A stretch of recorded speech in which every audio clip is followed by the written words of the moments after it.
Here are 3 dangers on spending emotional money and 3 tips on how you can stop doing it. Watch the video.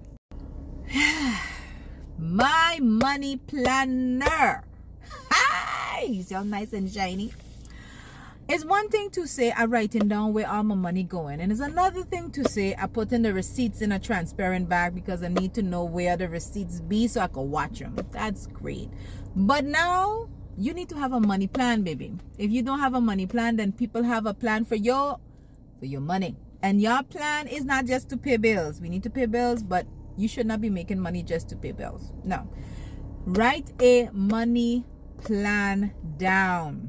Okay, so here's what I mean by that. What I do is, let's say, and you see it's shiny because this is something for me, I need to be motivated to write in this. When I started this out, it was like a little notebook, and that notebook did not make me want to write in it, child. That made me feel like I was back in school. That was not working.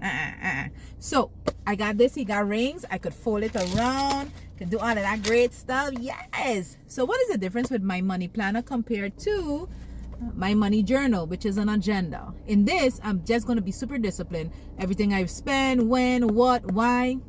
In this, I'm going to write down how proud of myself I am. Yes. So I did not spend that money that I went in the supermarket with only on what I needed it to. I wrote that down. That was a happy moment. If I need a motivation for myself, I write that down. So what I like about this agenda, this planner, you see here, I can write at the bottom like notes, right? So I created my own thing. Here I have reminder, right? So something like, just because you missed a deadline or missed a day of saving or intentional saving doesn't mean you have to turn that day into a year. How many times have you done that? You want to do this thing, right? You want to discipline yourself with money, right? You want to come out of being broke-minded, right? Not just here, but here. And you're going to start doing this journey. Guess what? You're going to get some obstacles. And that daily discipline thing sounds nice in the beginning, but then day 2, you're going to slack off. Day 3, you're going to slack off. And then you're going to say, I don't think I'm good at this thing at all. That's what I did. I don't want you to be like me. Don't turn a day into a week, into a month, into a year. If you fall off the wagon, get back on. So with this, my money planner idea, so I write down, okay, I bought that shawarma. It's $21 for both of us. Was it necessary? Yes, it was, because I was hungry and whatever. Or I did that investment. So by doing this, you can also reward yourself because you ain't got nobody else to clap you on your back. I didn't.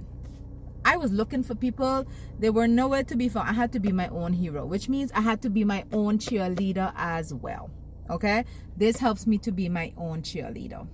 Now, those are the 3 things that helped me on my journey of learning how to stop overspending, stop emotional spending, and be better. Now, here's the thing.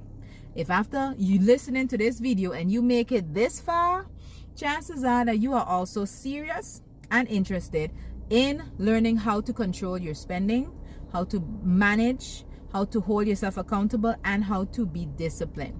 Hi there, thank you so much for watching video 6 of 7. You're gonna want to watch video 7 of 7, the final video to the series where I talk about the 3 dangers of emotional overspending your money, and also the 3 different tips that I did to help me stop doing it. And hey, if you want to join that waiting list where you will be supported by a group of people just like you, then check out that Google Doc form, fill it in and join. And then when we start, you'll know and you'll get all the information you need, because we want to take you from here to here. All right, so see you in the next one.